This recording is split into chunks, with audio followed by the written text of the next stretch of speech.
In this video, we will do a related rates example involving a ladder.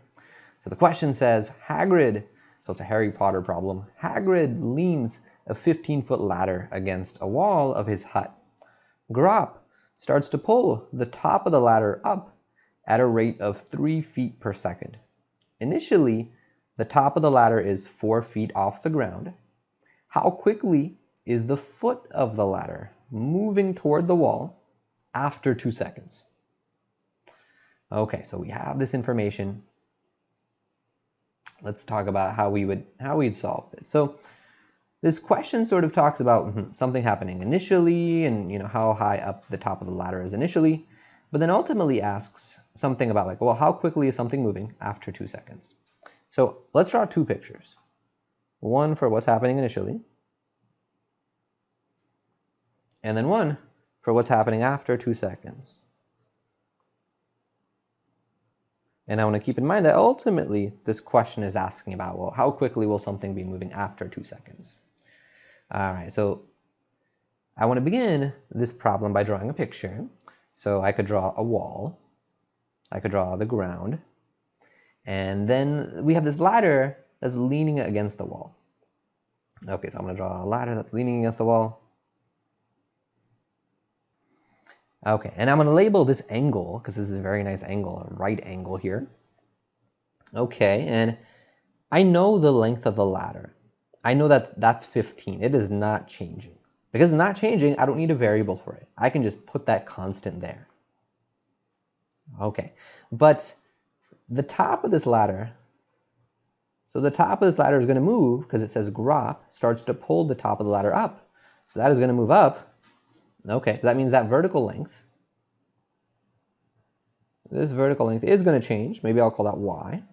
And as that happens, so this is the top of the ladder, and then the foot of the ladder is like the base or the bottom. That's here. The distance from that foot to the wall, that's also going to change. So I'm going to assign a variable to that. I'll call that x. Remember, we got to assign variables to the quantities of interest that are changing. And that's this x, and that's this y. All right, so now let's draw another picture for after 2 seconds. I'll draw the wall, draw some ground, and now the ladder is going to have moved up a little bit, so the top point of the ladder will be higher up on the wall, and as that happens, the foot of the ladder will end up moving closer to the wall. Okay, so the wall is going to be the ladder is going to be more vertical. Still got a right angle. Okay, I'm going to call this still y. Just now the value of y is different, and this is still going to be x, but the value of x is different than it used to be before. But the ladder is still 15 feet long. Okay, so one thing that's going to be helpful to know is, from the point that the top of the ladder used to be, how high up does it move? So the top of the ladder, this will move, let's see, it says he pulls it at a rate of 3 feet per second. 3 feet per second. And then we multiply that by how many seconds he pulled it for, which is 2 seconds. And when you multiply those, the units, the seconds on the bottom will cancel with the seconds on the top. And 3 times 2 is 6, so you'll get 6 feet. So the top of the ladder is moving 6 feet up. Okay, and in the picture it says, well, initially, the top of the ladder is 4 feet off the ground, so that means this y is initially 4. But because the top has moved up 6 feet, that means eventually it's going to be 10, because it's going to be 4 plus the 6 feet it moved up. Okay, but I want to keep the variables here, like y and x. I don't want to just replace this y with 10, for example, because that length is changing. So I need to keep the variable there. All right, so we are now ready to write down what we know, the rates we know, and what we want to find, the rate that we want to find. Okay, so what is it that we know? We know the rate at which Grop pulls the ladder up. So that's talking about dy dt. So dy dt is going to be 3. So I didn't mention this in the last video, but sometimes my rates are going to be negative. I'll see it a little bit later in this problem. But in this case, my rate is positive. So the fact that this is positive means that this quantity y is increasing. So y is increasing at a rate of 3 feet per second. That vertical length is getting bigger. Okay, and later we'll see, well, when my rate is negative, that will mean my quantity is decreasing. All right, and the question says, how quickly is the foot of the ladder moving towards the wall? So that's talking about the rate at which x is changing. So I want to find dx dt after 2 seconds. So I want to find dx dt when t equals 2. All right, so the next step is we want to write down an equation that relates these quantities. And based on the picture, because I have this right triangle, I'm going to use Pythagorean Theorem. So I care about this after 2 seconds picture. So I will have x squared plus y squared equals 15 squared for the hypotenuse. Now I'm going to take d dt of both sides. So d dt of the left and d dt of the right. Okay, and I get x squared plus y squared, and then 15 squared. All right, so we do implicit differentiation.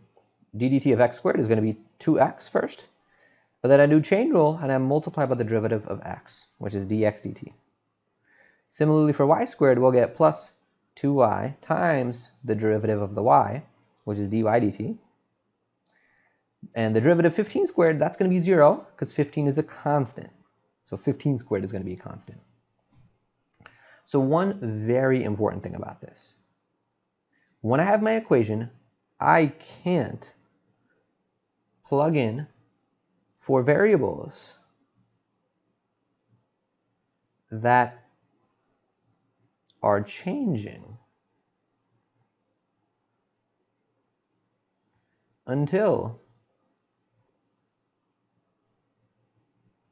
after differentiating. Okay, I'm going to put a little bubble around this. That is super important. I can't plug in values for the variables until after taking the derivative.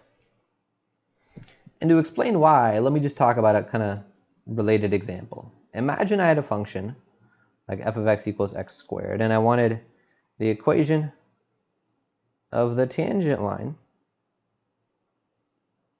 at the point where x is 2, and then the y value would be 4. So to do that, do I take the derivative of this first? Because the derivative of this first would be 2x, and then plug in x equals 2 into this? Or do I plug in the 2 first to get 4, and now take the derivative of this? Because the derivative of the 4 would just be 0, because the 4 is a constant. And we know that clearly it's not this. It's clearly we're not just plugging in 2 and then taking the derivative. We want to take the derivative first and then plug in our point. It's the same thing here with the related rates. So now let's plug in the quantities that we know now that we've taken the derivative. Okay, so we're going to have 2 times whatever x is, and then dx dt is what we're trying to find. So I'll leave that as dx dt. And then we'll get plus 2 times whatever y is, and then times whatever dy dt is, but I think that one was given to us. dy dt was given to us as 3. That was the rate at which the person was pulling the ladder up. Okay. So for the x and the y, now I use the specific values that the problem gave me. So in my final picture, we had a triangle, oops, right, imagine that's the right triangle, and the hypotenuse is 15. And we had said, okay, at that particular instant, the y value is going to be 10. And let's use that to determine my x value. So let's do Pythagorean Theorem. X squared plus 10 squared equals 15 squared. All right, so if I simplify, we get x squared equals 15 squared is 225. And I'm going to subtract 10 squared, which is 100. So this is going to be 125. And if I square root both sides, we get x equals plus or minus root 125. Okay, and this is going to simplify. Now let's see, root 125, I can split this up as 25 times 5. And then I could square root the 25, and the square root of 25 is 5. So I get 5 times root 5 times root 5. And we don't need the plus or minus on this since x is a length. Since x is a length, and our length can't be negative. Okay. So now let's plug in. My x value is 5 root 5. My y value was 10 at this particular instant. So if we simplify, I'll get 10 root 3 dx dt, and then plus 60 equals 0. So rearranging, we get 10 root 3 dx dt equals negative 60. And now if I divide by the 10 root 3, we get dx dt equals negative 60 over 10 root 3. And I could divide the top and the bottom by a 10 to get negative 6 over root 3. Okay, so that's my dx dt. What are the units? Okay, so I put the units of x on top, the units of length or feet, and the units of time in this problem were seconds. Okay, so this means that x is changing at a rate of negative 6 over root 3 feet per second. So the fact that our answer is negative here, this means that x is decreasing. And I think conceptually from the problem that makes sense. If Grop was pulling the top of the ladder up, we would expect the foot of the ladder to get closer to the wall as that happens. So there's one thing I have to be careful about at the end now, which is to making sure I answer what the question specifically wanted. And it asked, how quickly is the foot of the ladder moving toward the wall after 2 seconds? So it's asking, how quickly is it moving towards the wall? So that means it wants me to think of the direction towards the wall as being the positive direction. So if my object was moving towards the wall, my answer should be positive for my velocity. But if my object was moving away from the wall, my velocity should be negative. And this problem, the foot of the ladder is moving towards the wall, so my final answer needs to be positive. All right, so just writing that down, we would say the foot of the ladder is moving towards. It's moving towards the wall. I just make my value positive at positive 6 over root 3 feet per second. And that is our answer.